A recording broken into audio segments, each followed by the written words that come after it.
Hi, my name is Charlie Puth, and I feel blank about being about being Conan O'Brien's friend.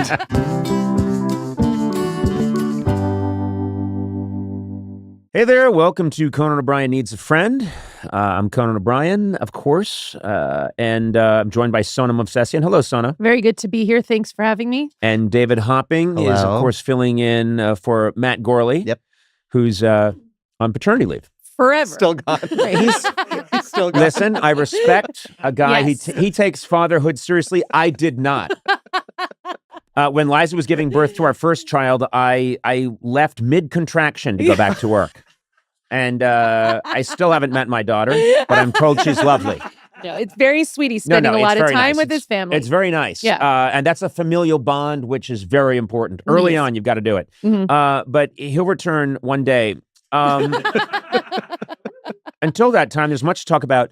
So I had a nice surprise, which is I turn on the TV the other morning. The TV's just on in the background, and they go, and coming up, Sona Movsesian. And it was, what's it called? Good Day LA? It's called Good Day LA. It's on Fox 11 News. It's a local, people from LA know Good Day LA. Yeah, it's the thing. And, I was just like, I've got to watch Fox right now. I was just like, I've got to see my Fox. Yeah. You love a local Fox affiliate. I love a Fox affiliate, and that's just the way I've always been.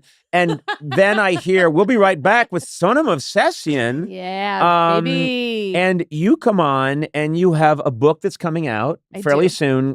Your first book, which was a smash hit, World's Worst Assistant. Mm-hmm. I don't see why it was so popular, because it's just a book about truth.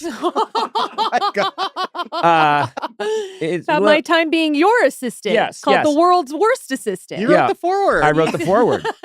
And this is The World's Worst Mom. This one's called World's Worst Mom. It's all about your adventures raising your two lovely boys, aka monsters. They're lovely. They're lovely. Yeah, I love those they guys. Are monsters, and they're adorable. I love winding them up. When they come here to the office, I drop everything I'm doing and I chase them around. Yeah. They get super hyper, so they're not going to go to sleep for 6 days. And then I say, gotta go. And I go into a recording session.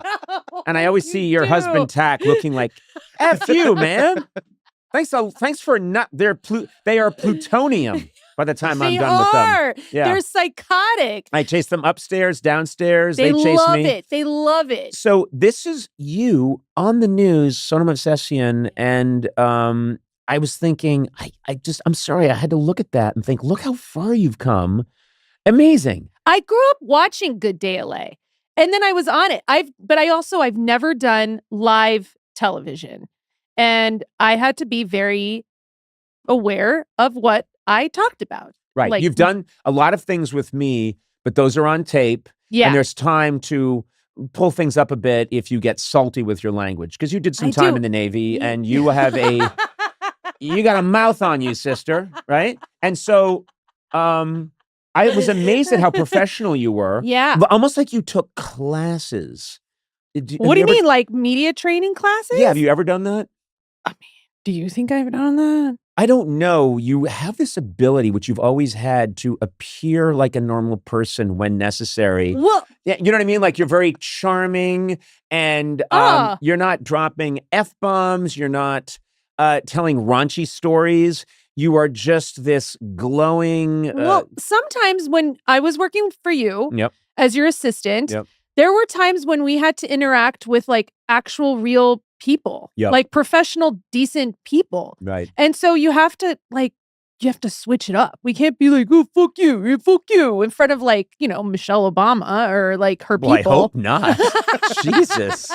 But we can't do that. So it's, you have to be good. Yeah. And professional. Yeah. And so yesterday I was on the news. And I was following Manny Pacquiao, which was crazy. Yeah. Yeah, he was on before me.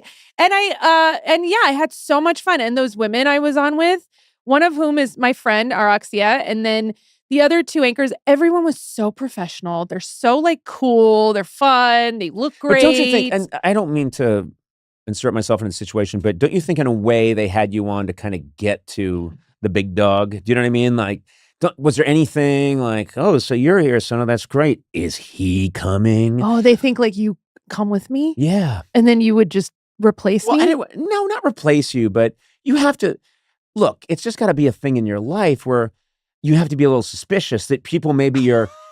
If someone's being nice to you, it's just to get to the guy. Okay, the all right. guy. Listen, you're doing bits about this, but That's you're not a bit. also right. You're right. I'm not doing a Everyone bit. comes to me to get to you. Okay, They but do. you know that I'm going to get a call tomorrow from Good Day LA, and they're going to be like, well, Sona was on, so I guess now your turn. Well, yeah. Right. Well, it's kind of like you're at a feast and there's like scraps falling, and I'm like, yay, I get to eat. You just likened yourself to an animal under the table. But I've always been a barnacle on your cruise ship, and I'm fine with that, and I love it. And I get to do things like go on Good Day LA, and that's what I'm saying. I don't And mind you know what? it. I'm going to say barnacles are necessary. They serve a function. What? I don't know what it is. I know they have to be scraped off religiously. They do. But they must serve some function. No, they don't. That's the whole point. You have to scrape them off. Well, They then don't you're a do barnacle. anything. Yeah. I'm a barnacle. Yeah, okay. And you know what? It's cool. I feel like I'm a con man. I have done the perfect grift, and I'm cool with it. Yeah. I am perfectly happy with Well, I will this. say I've blown. I mean, every time I see it's Sona. Every time I see this Yeah. Sona, Yeah. Obsessian. out in the world, I'm very impressed. You look great. You're very engaging. You're funny. And the thing I've always said about you is you don't change when the camera's on you. You don't change when you're in here being on the podcast. You don't change. I swear to God, if I made you come out with me at the top of the Oscars, you would be Sona. Yeah. You wouldn't be. I mean, I like that to is think a so. gift because most people, I know hardly anyone. You might be you're the most natural person in every situation. That's pretty cool. Hey, thank you. And you know, a few weeks ago, I did a keynote speech at the Writers Workshop in Dayton, the Irma Bombeck Writers Workshop. I wrote a speech. And I remember I sent you a text because you're doing the Harvard commencement speech this year. And I was like, if you need help, I'm You right are a here. speech champ. I am a speech yeah. champion. You are a speech champion, and you bring that up a lot. That you're a speech I champion. bring it up almost every day. Yeah, Yeah, yeah. I That must know. have had a huge impact on your life. Kind of. Yeah. I mean, I'm doing this for a living, which is just talking. This couldn't be a living. This is my living. Is it? This now? is literally my Do you livelihood. still get paid as my assistant? Do you still get paid as my assistant?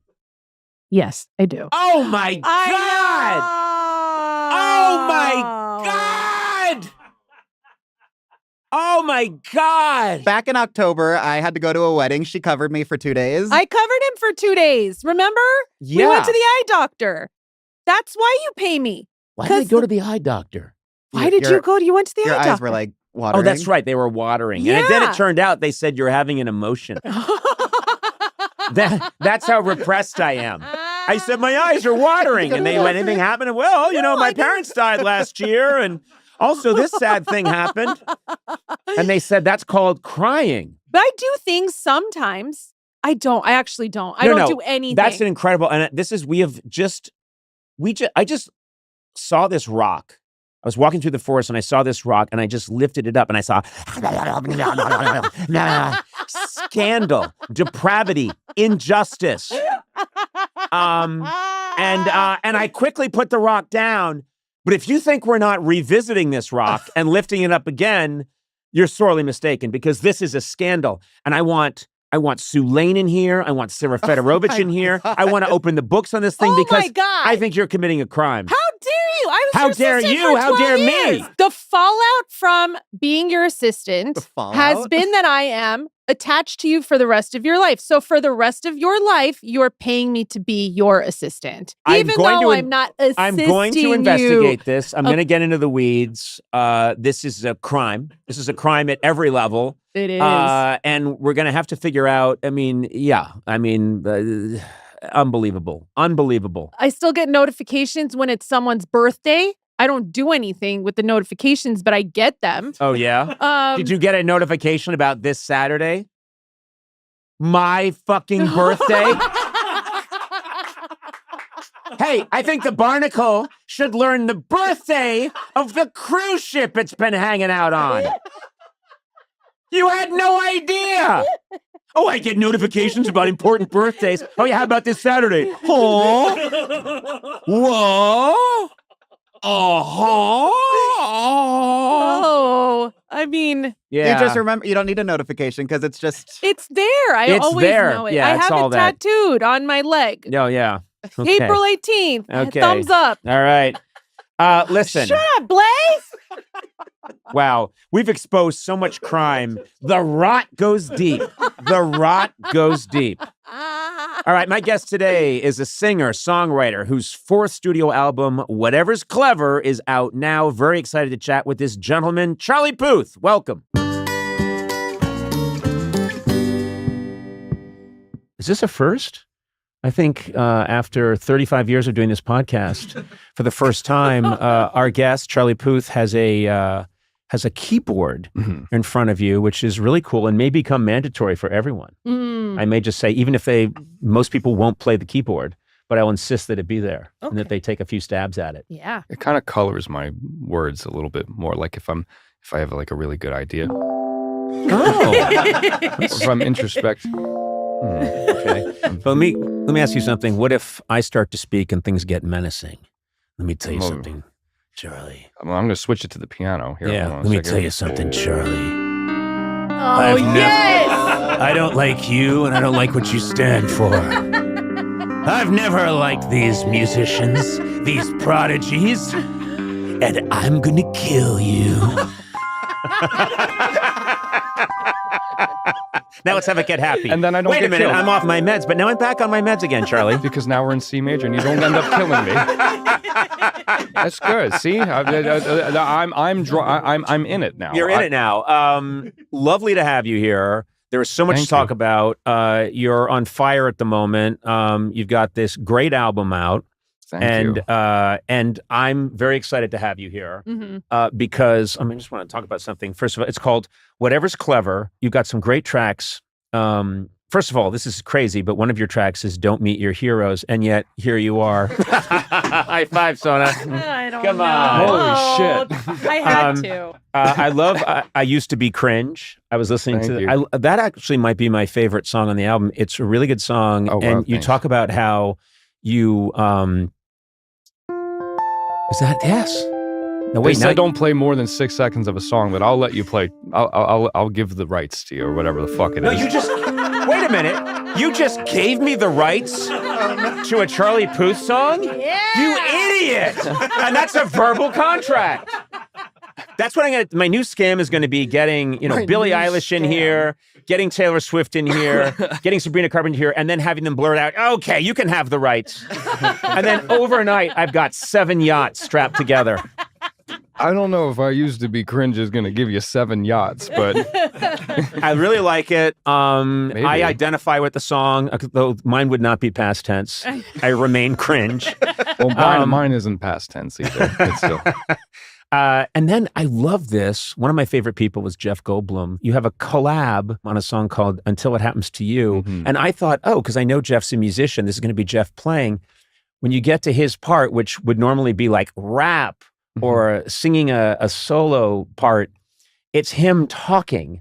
And it's fantastic. It's a great 10cc shot of pure Goldblum in the song. Yes. He's like, well, boys, if I were to tell you, that kind of sounds like Howard Stern. That's good, though. That's good. Yeah, that was a good But one. like, it's a song about reacting to losing a loved one, and it's kind of like a disguise and like very happy, Yes. very Yeah, happy chords, but it's just like it's about death. It's about death, and and Jeff Goldblum he made us all cry in the studio because he just like started speaking to his kids who weren't there, but like speaking to us like we were his kids, and it felt like the end of a movie where the credits kind of slowly trickle down and everyone's walking away into the sunset down the yellow brick road. I liked, first of all, it's Goldblum who's got the most distinctive. I mean, he's up there with Christopher Walken and a couple of other iconic people who have such a distinctive way of speaking.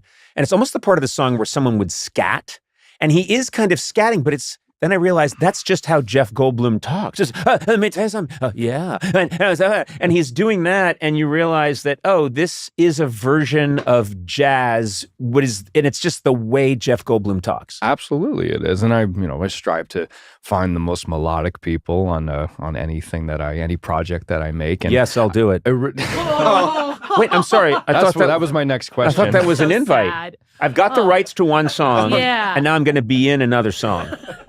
This is the worst day for your career ever. Spending a lot of money. I said already. you were on fire, and you are, but it ends here. I'm like negative like $26.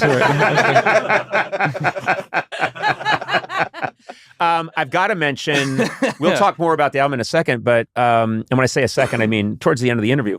But you killed the national anthem at the Super Bowl, and you got a lot of... Very hard song to sing. It is. It's a very hard song, he said, being a comedian, not a musician. But I've always heard the trick is, and the Rocket's Red Glare takes such a big leap. Who owns the national anthem? I'm sure Trump has it now, but... No, he bought the rights like 6 weeks when no one was looking. But what I've always heard the secret is to start low. Mm-hmm.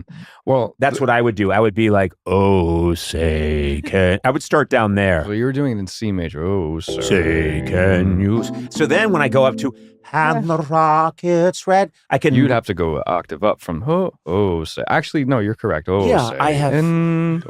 I was right, wasn't I? Oh, say can you see? And the rocket's red glare. Well, you have to. Feels so patriotic. Yeah. In this moment. Well, visually, if I can represent, the reason why it's hard to sing is because, like, if you're going to start here, and then you have to go here, and then you have to actually go up here at the middle end at the end of the song, so you don't get a break. When I see someone start the national anthem too high, I'm like, you're dead. You are dead. Yeah. And I say that. I start screaming at the TV, you're dead. Yeah. Because then you have to awkwardly change keys. Nobody comes to mind because everybody nails the national anthem, obviously. But I bet you have some. No, everyone's You seem like great. too nice a guy, but I know in your head right now there are some names of people. We're all thinking of. But you're correct. When you start that, too Sona? high. Specific one, yeah. Go ahead, Sona, what's that? Fergie. I'm trying to get off the exit here. When You're You fine. I'm didn't say anything, Charlie, and I didn't say anything. What are you saying, Sona? Fergie, she famously went crazy. She went buck wild with the Star Spangled Banner. Did she start too high? Yeah, I don't know. Don't ask me, man. Don't ask me. I don't know. I think This I'm is tone Sarah deaf. Ferguson, the Duchess of York? Yes, Sarah Ferguson. Okay, yes. well, she had no business singing the national I anthem. know, I agree. London Bridge is fantastic. And again, it stays in a restrained range. If I'm ever asked to sing the national anthem, and I know it hasn't happened yet, but I'm still very young in my career. It's coming. It's coming. Thanks, Charlie. I will start low. Yeah, but you are correct in your assessment. You don't want to start like, say, because then you have to go. I wonder how high I could start and still hit it. Oh, say, can you see by the dawn's early light what so hardly we hear the lights of the evening, the sight and my stars of a Sabbath day. Oh, ha ba ba ba, hip say ba ba shaba. Here we go.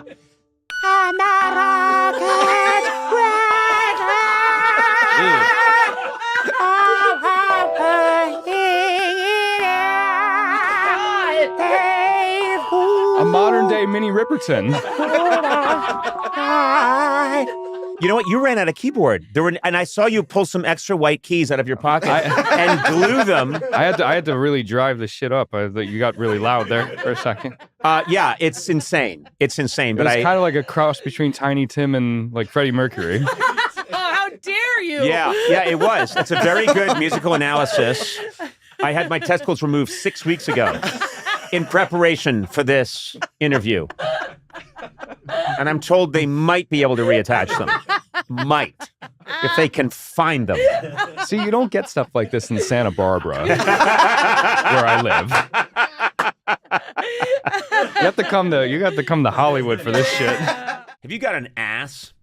Then Duluth Trading Company is for you. I'm just reading what they wrote, folks. For decades, Duluth has been making workwear for harder workers. You got an ass, Sona? Yeah, I do. Well, Duluth Company's for you. From highly abrasion-resistant pants to heat-beating work shirts, Duluth empowers you to take on life with your own two hands. Ready to bolster your nether regions? What the hell? Duluth's buck-naked unders are the no-pinch, no-stink, no sweat solution when your junk drawer is on life support. Oh, God. They went too far. God. They went too far. Yeah, and you read it. You read it all. Didn't even ask any questions. I just blacked out and this came out of my mouth. Do your glutes a favor. Shop at a Duluth Trading store near you or at duluthtrading.com. Duluth Trading for folks who work their butts off. Your life doesn't stay in one place, and neither do you.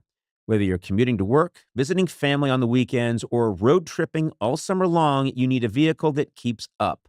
With a Hyundai Hybrid, you get a car that fits your life with the best of both worlds. A car that matches your daily rhythm and has the fuel efficiency you want. The versatile Santa Fe Hybrid SUV seats up to 7. The Tucson Hybrid SUV is packed with modern conveniences and has standard H-Track all-wheel drive. The Sonata Hybrid Limited Sedan features exceptional performance and handling, and the sporty Elantra Hybrid Limited Sedan features a cutting-edge look and up to an EPA-estimated 52 highway miles per gallon. No matter what your life looks like, there's a Hyundai Hybrid for you. And all of them come with first-class safety features, advanced tech, show-stopping design, and America's best warranty. Hyundai Hybrids, all that and more. America's best warranty claim based on total package of warranty programs. Visit HyundaiUSA.com or call 562-314-4603 for more details. You perform a great service, which is, I just want to make sure I get the title right. Yeah. Professor Puth TikTok series. You have this TikTok series that I enjoy because I'm an amateur musician and I like to play around with guitar and I like to try and make music with other musicians in my way. A lot of qualifiers there. You're a musician. You're downplaying it. Well, I love doing it. It's a big part of my like private hobby life. But that's good. I've always been phobic about theory.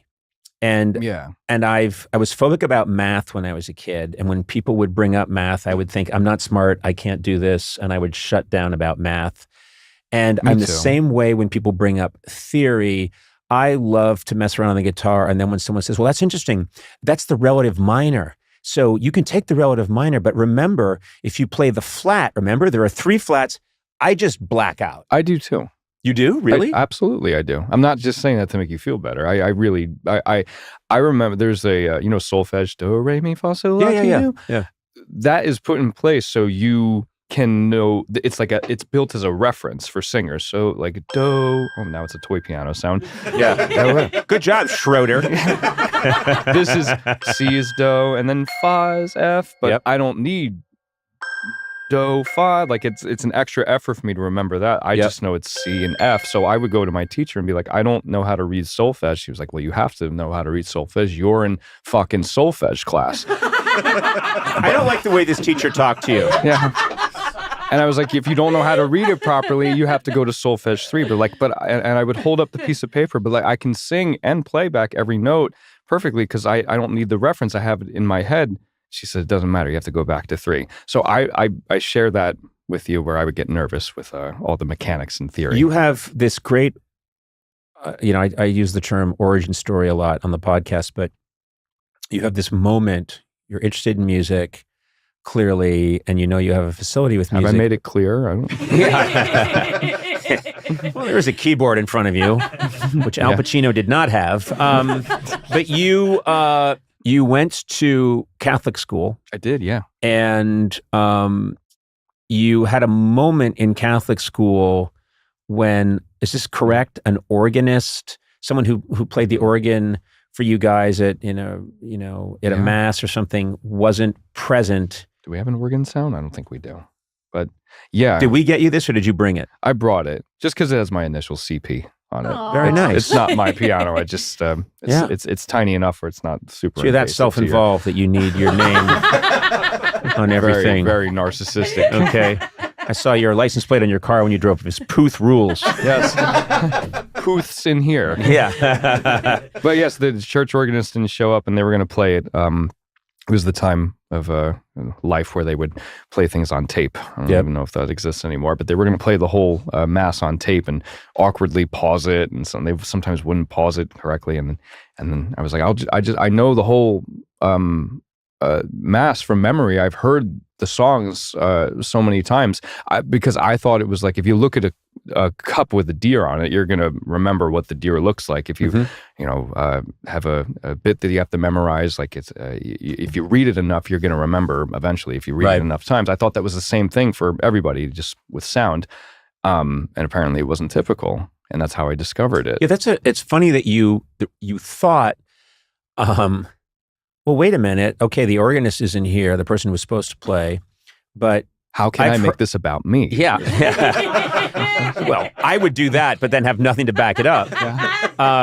But you thought to yourself, I've heard these a bunch of times, so I'll just go up and play them. Right. And you didn't know that was unusual. No, I didn't, because again, I thought it was just like if you study for a vocabulary test, if you need to memorize the definition of whatever, and not the word whatever. I know what is the definition of.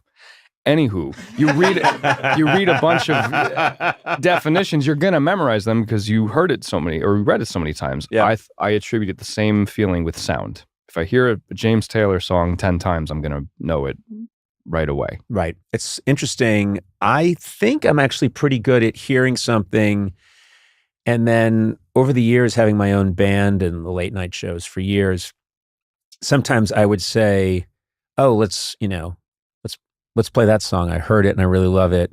So Jimmy Vivino is brilliant, and Max Weinberger, they would go off and they would come back and they'd say, "Here it is," and they'd play it, and I'd go, "Yeah, but that part isn't right." And I think probably a lot of us have that. I don't know how to translate that musically, but I would just kind of know that's not quite the way that it plays on the radio, or that I heard on tape or whatever, CD. Yeah. And they would, it endlessly fascinates me. That's why that fascinates me too. I love your TikToks. I really love your TikToks because, and this is where it all started, I love when you explain something that I've been hearing and it's around, but now you're explaining why so many songs sound like this. I remember watching one, I forget what it's called, but that whole trend in music where there's a soft and a loud, a soft and a loud, and a soft and a loud oscillating. And it's become the sidechain compression. Sidechain compression, which we... and it's part that was so cool. Yes. I'm sorry. Do you want me to do it again? Oh. No. You mean what Charlie did? What Charlie was doing. I don't know. You meant what Charlie was doing musically was the one you were interested in? That's what I like. Were you trying to beatbox? No, what were you doing? I was choking on a chicken bone. Okay, that makes sense. But but what you were doing was... You start explaining what that is, and I realized I have heard that a million times, and it's always associated with like a club. Yeah. It's in like every episode of Euphoria. There's people crying with lots of makeup, and it's like whatever you do it, please. I don't want to do it again. Like sounds like a pig in distress or something. Sona, I don't understand. You really love this, don't you, when I do this? Yeah, that's exactly what Charlie did. Please, you do it. Please, Charlie, I beg you. So everybody understands, like, if you went up to someone on Larchmont right now and was like, what does dance music sound like? They would put their hands, if you're in New Jersey, they would put their hands in the air. They'd be like, oh, but that's cool. My goal is so everyone knows that's like, the broad terminology of like what dance music sounds like. But my goal is to like take it one step further for people, for them to understand that all that is just volume automation, like. Right. That's just me rising, playing falling, a C. rising, falling, falling, and it's just volume down, volume up, volume down, volume up. But then what's cool is you talk about how a lot of people would think, okay, that's in club music now. Yes, it is. But you'll say, well, they were doing it in the 70s or in the 60s with this. Then the 70s, Donna Summer. It wasn't as obvious though. It was just more of like a way to. It was more of like a really secret engineering trick. Right, a little spice that they were putting in and not telling anybody. And then everyone exaggerates it more and more and more. It's like in so many other things in music. You can hear something's going on in Sun Session records in 1954, 55, and it's now we can say, well, it's kind of just sounds kind of very much country, but at the time it sounded very different to people and then people just kept tweaking it, and it became, Yeah. you know. I mean, everybody wants more of what they like. So, Yeah. I mean, the first time you heard, like when I first heard the Black Album, Metallica, like Sad But True, dun, dun, dun, dun, dun, the really bright 90s Lars, Yeah.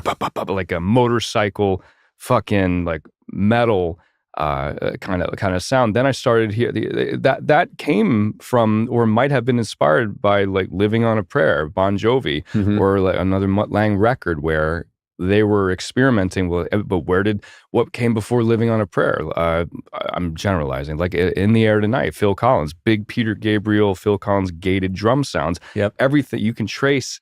Cool thing about music is that you can trace everything back to something. Yes. There's nobody, and that's the thing that's true of, I mean, my business has been comedy, and it is so important for people to know no one's coming along with a fresh slate. Everybody is coming to their, call it a craft, call it a pastime, call it a career, whatever. They're all coming to it with this gumbo that they grew up eating, you know, that was just a mix of so many other influences. And everybody's starting with that. Yeah. So you could say, oh my God, I like the most hardcore thrash metal. Yeah. But those guys will tell you, well, actually, I was listening to, REO Speedwagon in high school. And you'd be like, wait a minute, REO Speedwagon? And I'm making this up because I don't think that's possible. No, but do you know what I mean? They heard something in that then they extrapolated and pulled out and got to where they wanted to go. Like, do you remember the first time you ever saw, I guess, the video or of like Kinnison at Dangerfields? Yeah, like when he just got up there and started yelling. Yeah. Had anybody done that in comedy before, where they just like, I just got back from a 7-Eleven saying Marlboro, like Dice had his like a cigarette behind the ear kind of like shtick and everything like that. But like, where did that come from? An Eddie Murphy thing? Did that come from Brian Regan not cursing at all in his bits? I don't know if you're enemies of these people or if no. I hope you're friendly with all of them. You've not named an enemy yet, but if you keep going, no, I don't have enemies. I would listen to like 2005 Dane Cook where he's cursing all over the place, but then I'd hear like a couple of years prior Brian Regan where he wasn't. It was like maybe he was listening to that, but just like added in the curses for like extra effect. Like I think a lot of comedians are also musicians too, because I think that there's a lot of parallels. Well, we talk about this a lot. I bring it up a lot because it fascinates me. Everyone in comedy envies musicians, I believe, whether they consciously or unconsciously do it. I very consciously envy musicians because I always look at a musician as someone who's not judged moment to moment. And I envy that, but that's not meaning, right. Well, no, but not what I'm saying. Moment to moment. I mean, when you start and you play one of your songs, people aren't going, I like this part. Oh no, I don't like that part. Oh, but I like this part again. Oh, but I don't like this part now. That's not how they think about music, and that is very much. Comedy is moment to moment. Like you get a laugh, and then you do another thing, and like less of a laugh. And then sometimes like, oh, and then like, oh, yeah. And I don't think that happens in music. And I think I've always envied, if you go out and play your hits, everyone's going to be so happy the whole time. Springsteen's back out there now with the E Street Band. And I think I got to go to that show. Yeah, it's going to be amazing. But no one's saying, okay, I like this part of this song. Oh, I don't like this part as much. But no comic ever gets to the point where they're not judged, I think, moment to moment, in my opinion. There are moments, I'm sure Bruce has had fans who are like, do we have to hear the fucking Rising one more time? Do we have to, let's get to Glory Days. Let's get to, I just put out an album, and of course I'm like any artist that says that they're not reading reviews or scouring the internet is lying. I am like, I look at these reviews as much as my child.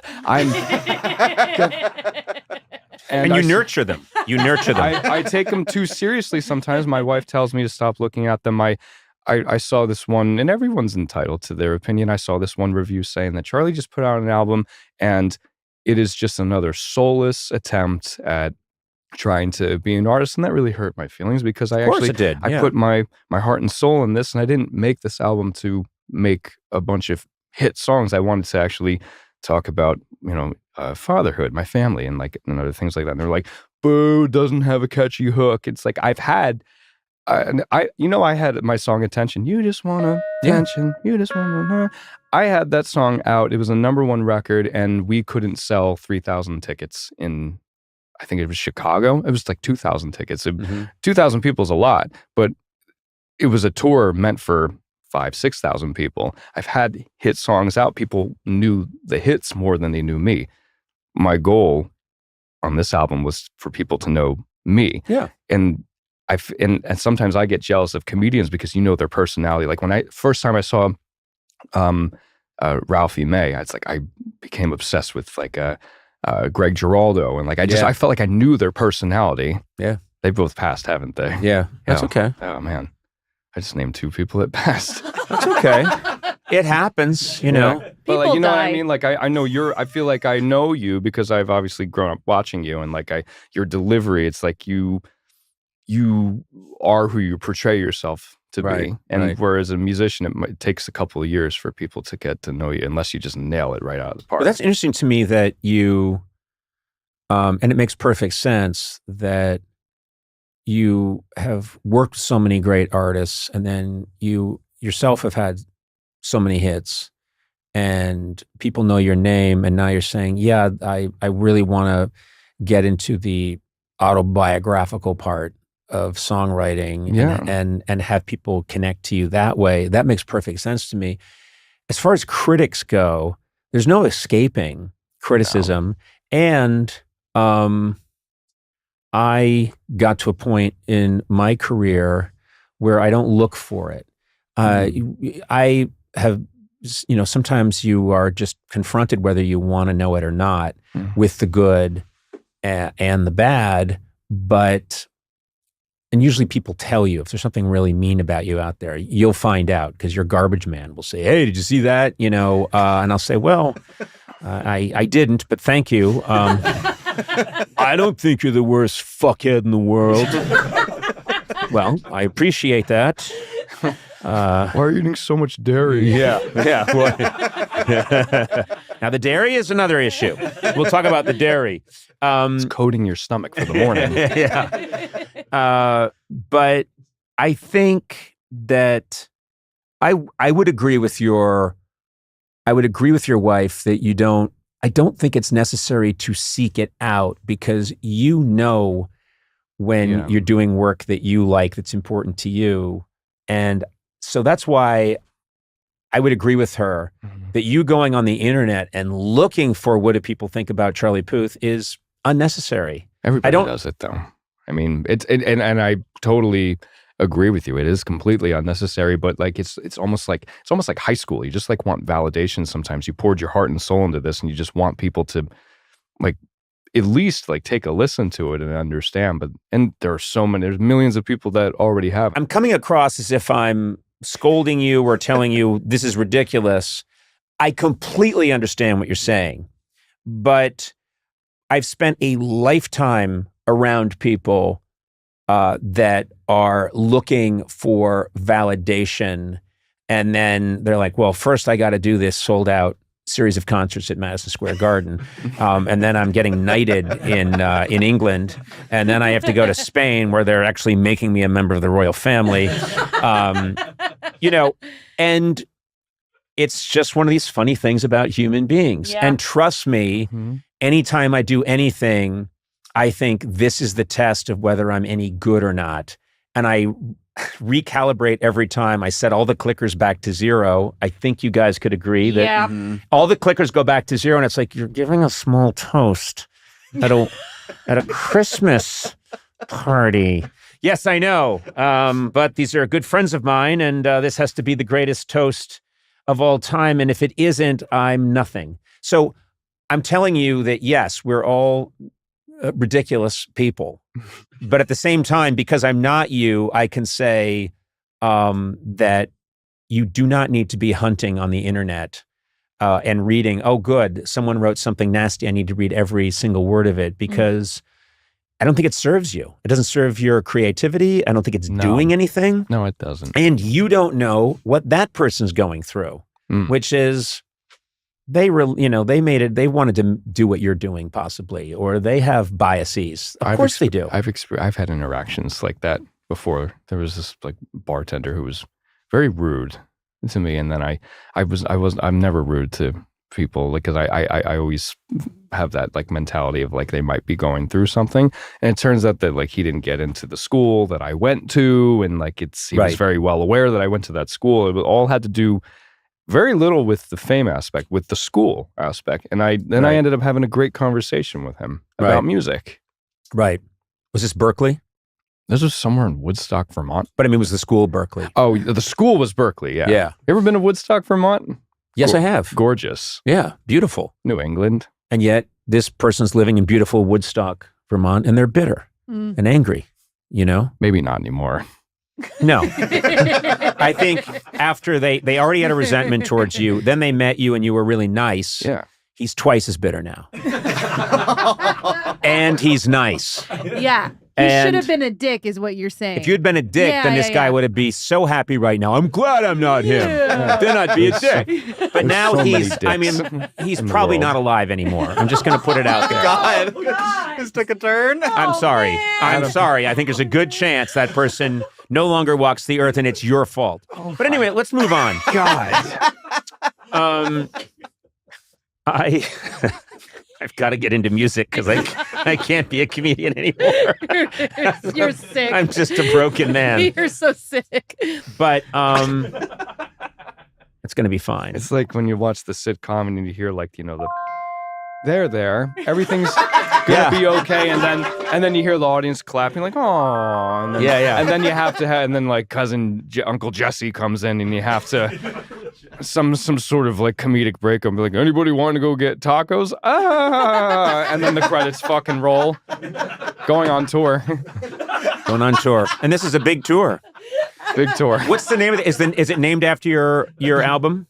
It is the Whatever's Clever World Tour, and I will be on stage with my band, and they're the best band in the music industry. Mm-hmm. They make me sound so good, and it's just a joy to share the stage with them every single night.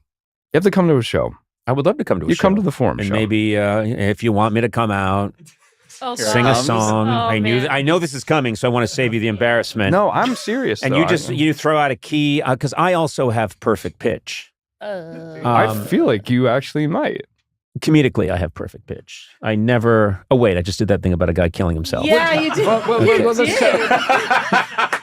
So what's another song that we might all know that you like, you know, Something in the Way She Moves, James Taylor, Sweet Caroline, Neil Diamond. What's it? Pitbull? Pitbull. No, I was mocking him I was doing a Pitbull thing earlier. I wrote a Pitbull song. Which one? It didn't do very well, but I wrote one. It was called, it was part of a movie. This was back in 2014. Was it Men in Black? It was Men in Black. It was, it was called Celebrate. And it was, I just want to celebrate. And then he did his thing. And we've been around the world, same song. I'm Pitbull. Da, da, da, da. Yeah. I'm Pitbull, and I'm here to say I'm going to rock the USA. Oh, my God.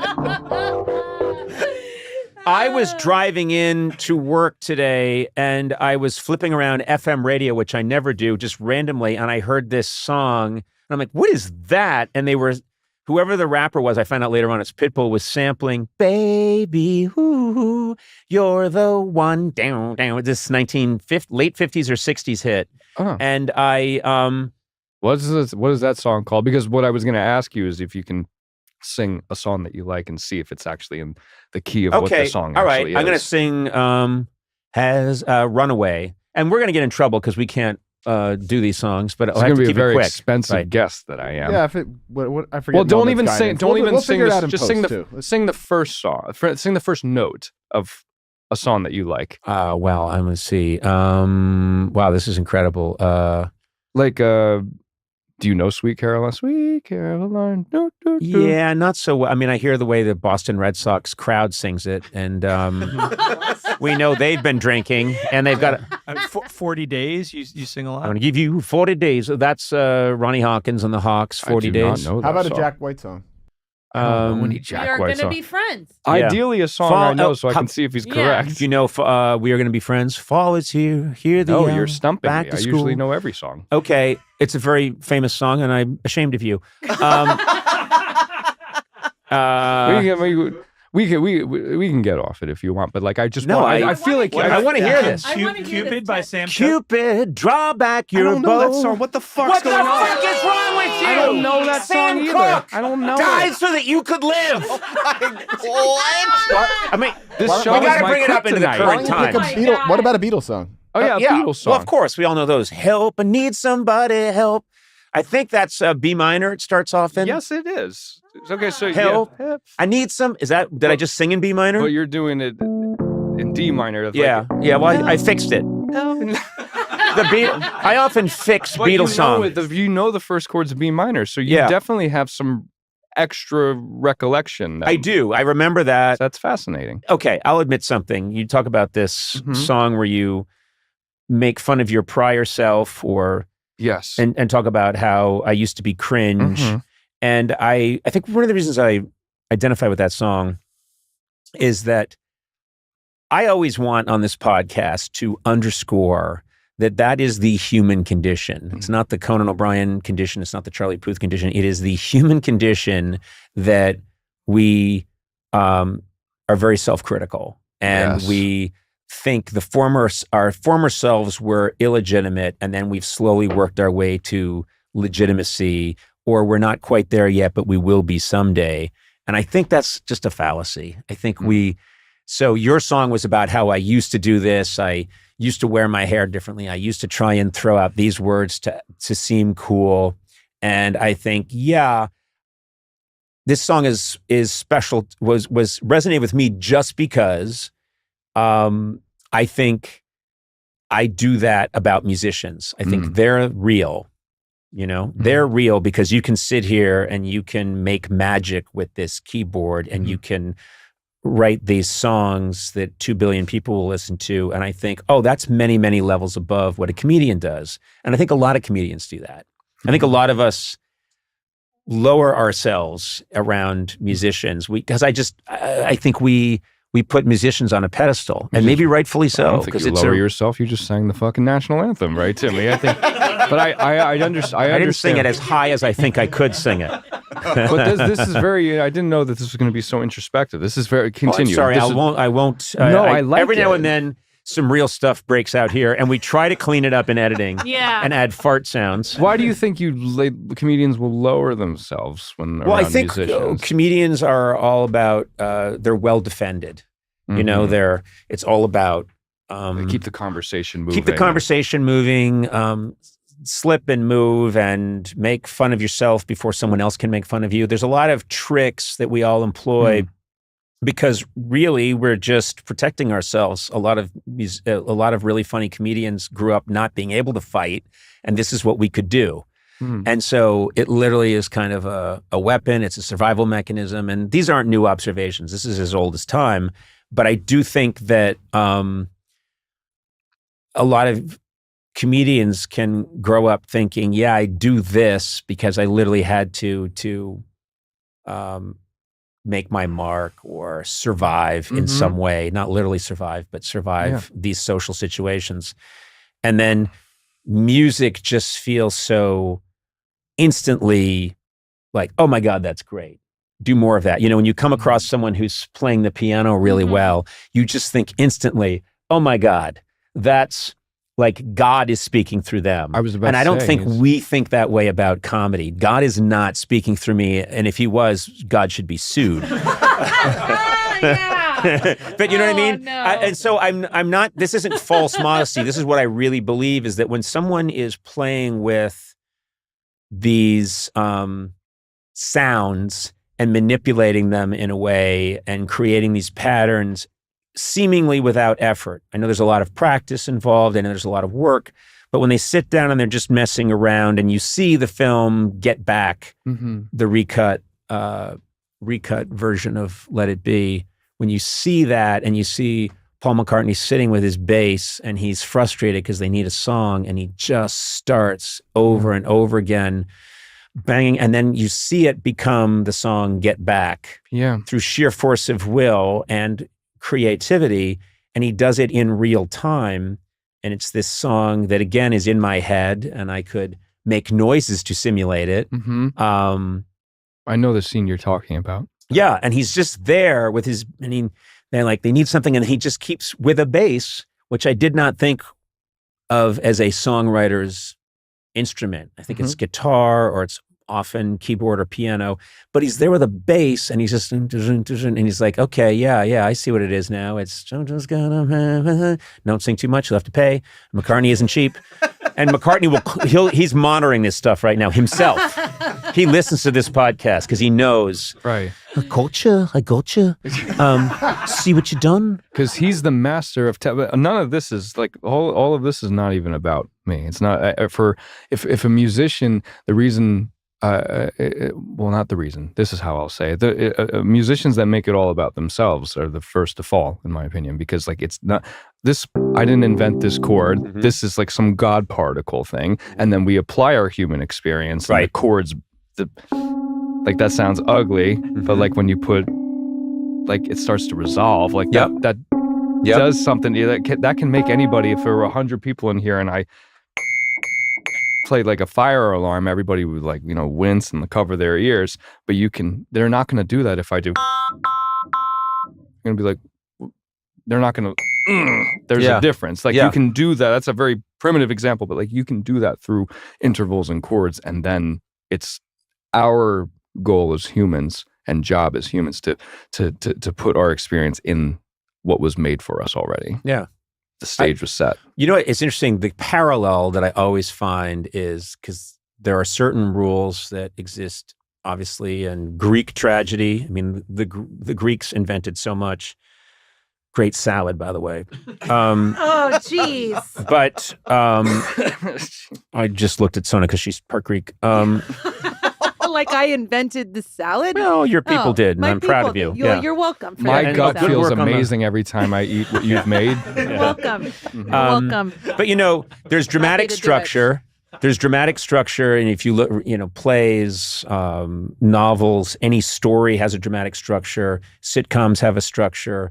And then you look at a lot of it is creating tension and then resolving tension. Absolutely. And that's what so much of music is, and then you're on the E, you're on the, and then you get back to the A, and you're just like, there's this feeling of, happy, sad. Yeah. Happy. Tension, resolve. Yeah. And it's just, I think it's the soundtrack for, most mood stabilizer commercials is, someone's, I don't feel good. But then you tried Billy Astra, and then, Same chords, and it's usually a ukulele or something. And then all the side effects. Side effects include massive diarrhea, more diarrhea. Your diarrhea will have diarrhea. People near you will have diarrhea. That's called sympathetic diarrhea. They changed the key. Yeah, they changed the key a bit. Also, diarrhea in a higher key.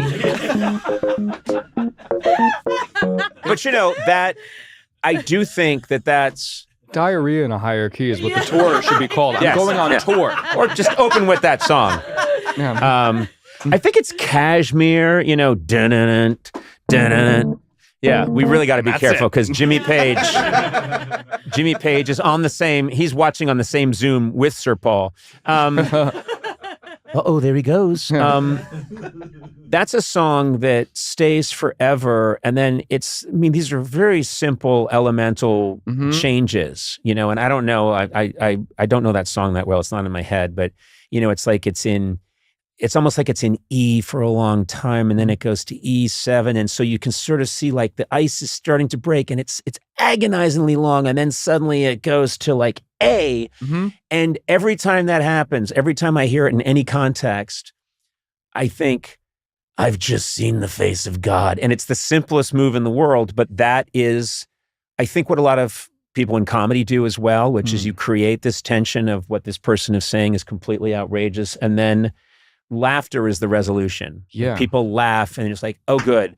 We're out of that long sustained E7 and now we're into an A major. It's like, yeah. Yes, this person just saved the day. And what it is creating this unbearable tension and then breaking it. It's so I've just ruined everything by trying to explain. No, people hate this. I knew walking in here that I was. They were, your staff is wonderful. They were like, it's gonna be fun. It's like, yeah, I know it's gonna be fun, but what you're not telling me is that it's gonna be thought provoking. I always have really interesting, awesome conversations with Dave Chappelle, yourself, Will Ferrell. It's never. I feel like the common misconception when you have a sit down with a comedian or an actor is that they're going to be 100% that person that you're thinking of. Right. There's so much more to that. Every time Will's a really good friend of mine. I'm sure you know him as well. He's an enemy. Okay, he's an enemy. And so is Chappelle. You just named my two arch enemies. I just have. I hate those guys. And they have no talent. None. None. Sad what happened to them. Anyway, continue. My media training is. Whatever you do, don't mention Will Ferrell or Dave Chappelle to Conan O'Brien because he hates them. No, they are two spectacular geniuses. I'm in not my opinion. slapping my knee, laughing, talking to them. I'm like kind of like really intrigued what they have to say because there's a lot of parallels drawn. Well, it's the same thing that happens to me if I'm talking to the times that I've had a chance to have a conversation with, say, a Paul McCartney.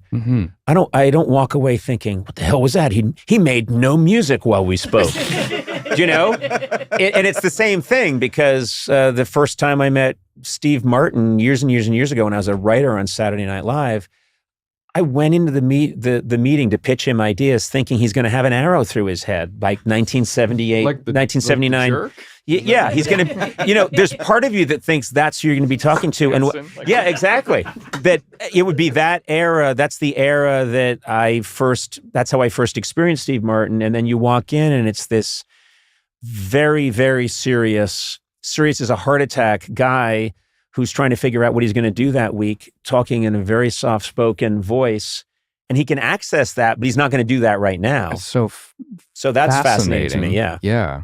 So I am me all the time. I guess if you see me at Chipotle, I'm not going to be how you see me on the internet. But so I guess it's the same thing. It's I have days where I'm super quiet and I don't want to be like music. Yeah. And there are days where it's the last thing you probably like. I don't want to do that today. I just want to watch Doug. You ever seen Doug DeMuro on Cars? Carsandbids.com. I don't think I know that. No, I don't know it's that. It's just this super niche community of car lovers of the modern era. Like if I can tell you all you need to know about the Saturn View. Oh wow.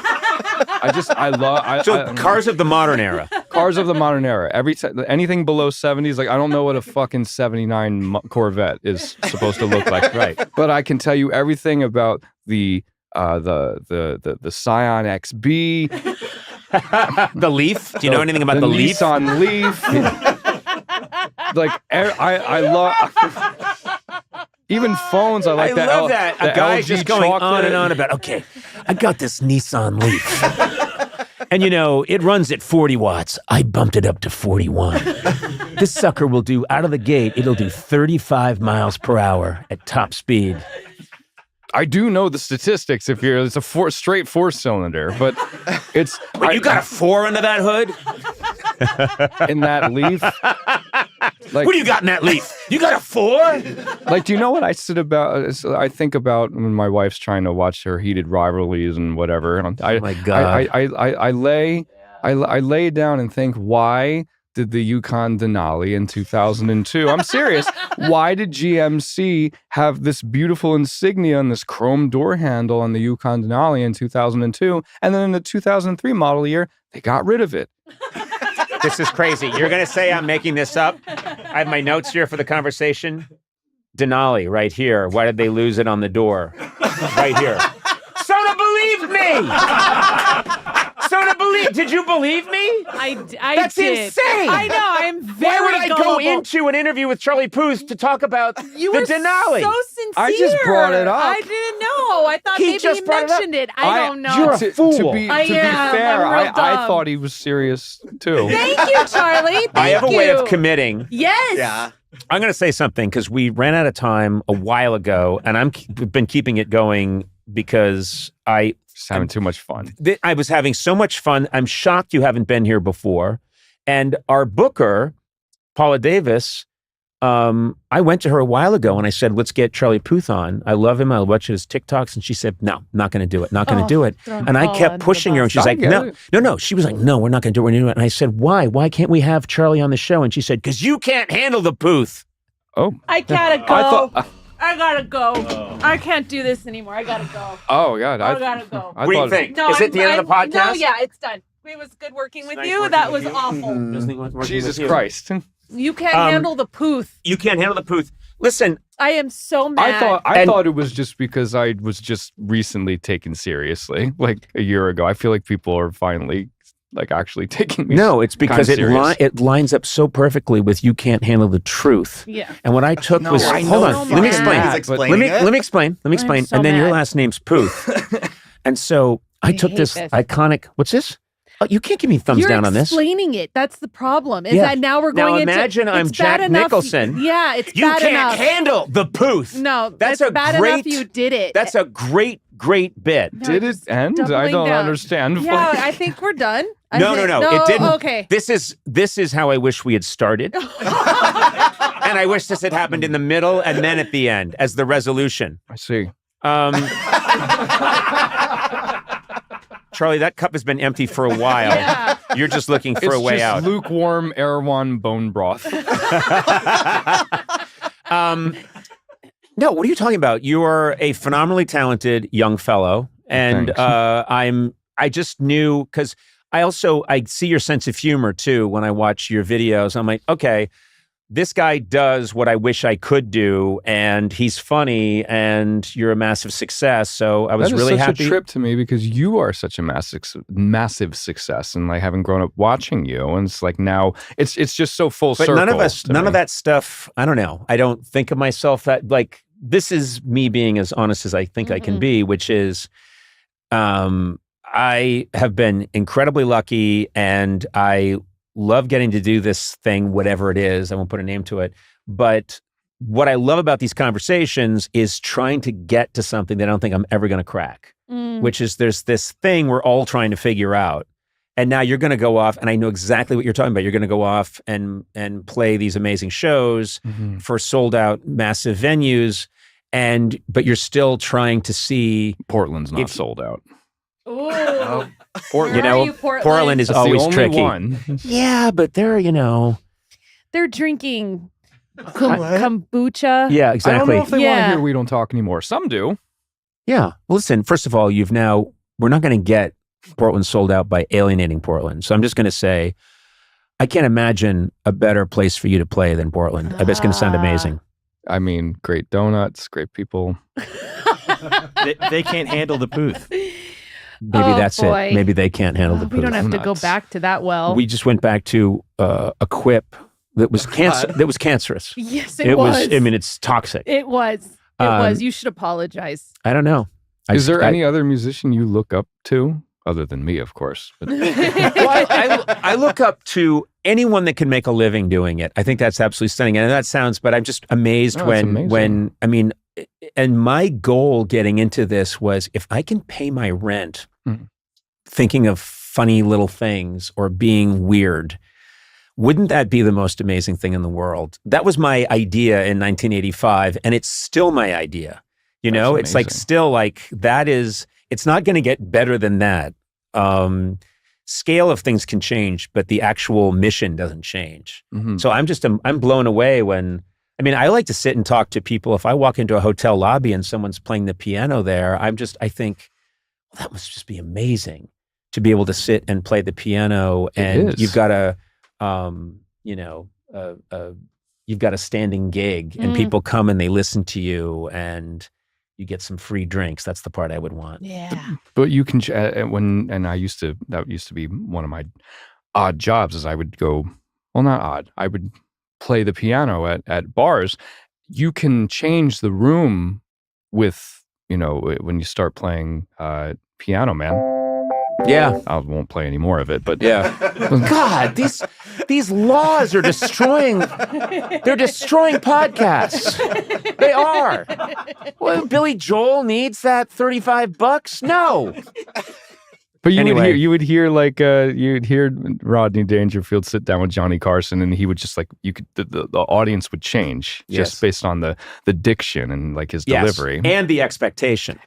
And so the like Buddy expectation. Hackett or Rodney Dangerfield or any of these amazing comedians would sit down with Johnny Carson when I was a kid, and my father and I and anyone else in the room would just be like, oh, this is going to be good. Mhm. And that's what happens when you start to hear some of these iconic songs. When anyone's playing their hit, there's the, oh my God. Mhm. Everyone knows what's coming, and they're also delighted and excited for it, Mm-hmm. which is right. great. Except if you completely change the arrangement and make it not what it's supposed to sound like. Right. The bossa nova version of Piano Man. That sounds great. Artistic selfishness. But even Billy Joel, he says and I've opened up for him a couple times. One show got rained out, but I asked him, Let me guess, Portland. No, Pittsburgh. Oh, damn it.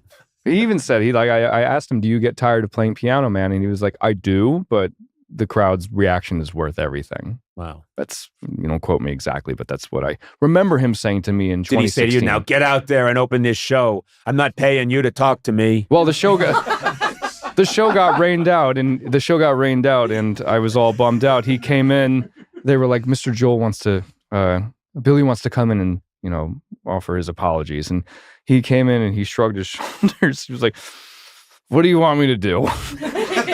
And we took a picture. I love a guy that thinks he needs to apologize for the weather. I'm going to start doing that. No, Sorry, guys. Eclipse. What can I do? He didn't have to do that. It was No, nice he's of him. nice. He was very nice. Listen, an absolute delight. This was Congratulations. You are a new dad, which is the best thing you'll ever do. Shout out to Jude Puth. Jude, what a cool name. Hey Jude. That's what we played during his birth. That's during the birth? Yeah. That's a long enough song. The So yeah. anesthesiologist, all the doctors were na na na na na na na. That's so cool. Yeah. Now every time I sing it to him, he goes. That and Sing by the Carpenters. He loves when the kids come in on the second verse. That's so cool. My daughter's name is Sandman because we were listening to Metallica, and that was fucked up.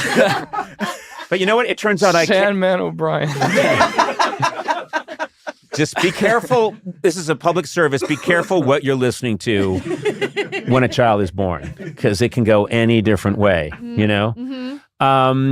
Delight having you here, Charlie, really, and best of luck on this tour. You're going to kill it. Thank you. No more diving through the internet. Not necessary. You don't need it. You're way past that. Long time ago. I agree. All right. And my first interview with my permanent retainer. I just got it right before You just got this. a permanent retainer? Is it behind your teeth? It's behind my teeth. No, it's right behind these four front teeth here. Okay. I don't know why. Why would you tell me that at all? Because it's a personal victory for me. I was kind of nervous that I was going to talk weird, but no, it was perfect. Yeah, I did. And now this is my first Now I interview made with an it empty weird. colon. There's nothing. I'm completely clean down there. Completely empty colon. Is that something that we should be sharing?